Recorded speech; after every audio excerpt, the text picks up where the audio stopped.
भगवान श्री नारायण के मत्स्यावतार तक की कथा सुनने के पश्चात राजा परीक्षित बोले, हे महात्मन, आपके श्री मुख से प्रभु के विभिन्न अवतारों की कथा सुनकर मुझे अत्यंत आनंद प्राप्त हुआ।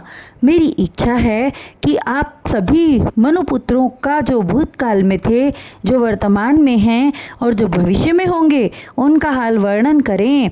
राजा परीक्षित के वचनों को सुनकर श्री सुखदेव जी बोले, हे राजन, मैं तुम्हें मनु के पुत्रों तथा उनके वंश की कथा सुनाता हूँ। ध्यानपूर्वक सुनो। इस समय सूर्यपुत्र श्राद्ध देव मनु राज्य कर रहे हैं।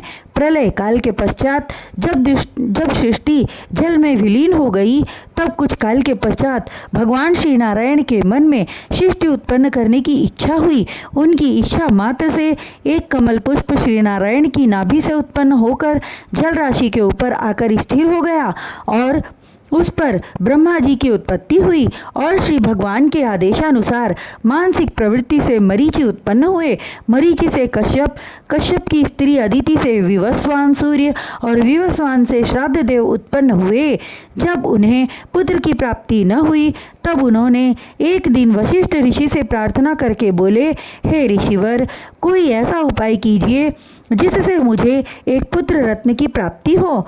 वशिष्ठ जी ने श्राद्ध देव के वचनों को सुनकर संतान उत्पत्ति के लिए पित्रावरुण यज्ञ कराया। जिस समय यज्ञ कार्य चल रहा था, श्राद्ध देव की स्त्री ने यज्ञ में आहुति डाल रहे ब्राह्मणों से कन्या हेतु याचना की। ब्राह्मणों ने कन्या के निमित्त यज्ञ कुंड में आहुति डाली, जिससे पुत्र के स्थान पर कन्या हुई। यह देख श्राद्ध देव जी बोले, हे ऋषिराज, मैंने तो पुत्र की इच्छा से यज्ञ कराया, फिर यह कन्या क्यों उत्पन्न हुई?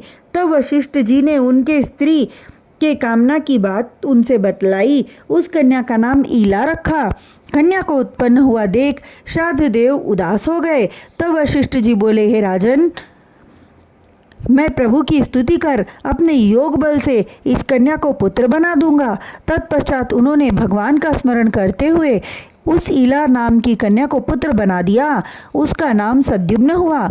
जब सद्युम्न तरुण हुआ, तब एक दिन पिता की आज्ञा लेकर वन में शिकार खेलने गया और एक हिरण का पीछा करते हुए मेरु पर्वत की तलहटी में पहुंच गई। अंबिका नामक उस वन में प्रवेश करते ही सद्युम्न का रूप बदल गया। घोड़ा भी घोड़ी बन गया और सेवक आदि जो भी उसके साथ थे, सब स्त्री हो गए। इतनी कथा सुनने के पश्चात राजा परीक्षित ने पूछा, हे महात्मा, अंबिका वन में ऐसा कौन सा गुण था जो उसमें प्रवेश करते ही राजकुमार स्त्री बन गए? यह सुनकर श्री सुखदेव जी बोले, हे राजन, एक बार शंकर जी अपनी प्रिया पार्वती के साथ मग्न होकर नग्नावस्था में नृत्य कर रहे थे। उसी समय भगवान शंकर के दर्शन हेतु सनकादिक ऋषि चारों भाई वहां पहुंचे। उन्हें देखते ही पार्वती जी ने लज्जा के कारण अपने नेत्रों को नीचे कर लिया। तब वे ऋषिगण वहां से लौटकर भगवान श्री नारायण के दर्शन को बद्रिकाश्रम चले गए। ऋषियों के चले जाने के पश्चात पार्वती जी बोली, हे देवाधिदेव, विहार करने के लिए आप कोई आश्रम क्यों नहीं बनवाते? आज मैं ऋषियों के सन्मुख अत्यंत लज्जित हुई। तब भगवान शिव जी ने पार्वती को प्रसन्न करने के लिए कहा, हे प्रिय, तुम रुष्ट क्यों होती हो? आज मैं श्राप देता हूँ कि जो भी देवता, मनुष्य अथवा प्राणी इस वन में प्रवेश करेगा, वह मेरे श्राप के प्रभाव से स्त्री हो जाएगा। हे राजा परीक्षित, इसी कारण वन में प्रवेश करते ही सद्युम्न स्त्री बन गया। उस वन में शिवजी के अतिरिक्त कोई प्रवेश नहीं करता। उसी वन में चंद्रमा जी के पुत्र बुध का आश्रम था। स्त्री रूप सद्युम्न विचरण करते हुए आश्रम पर जा पहुँचे।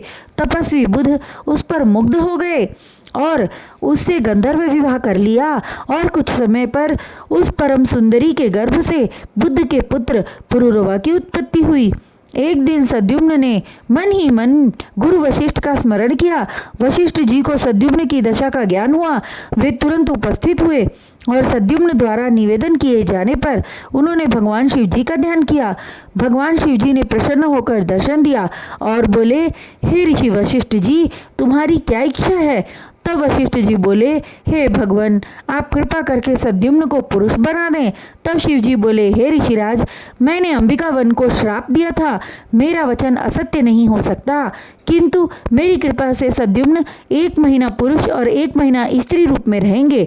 यह कहकर भगवान शिव जी अंतर्ध्यान हो गए और सद्युम्न अपने राजमहल लौट आए और 1 महीना पुरुष रूप में राज सिंहासन का बहाना करते हुए महल में छिपकर रहता।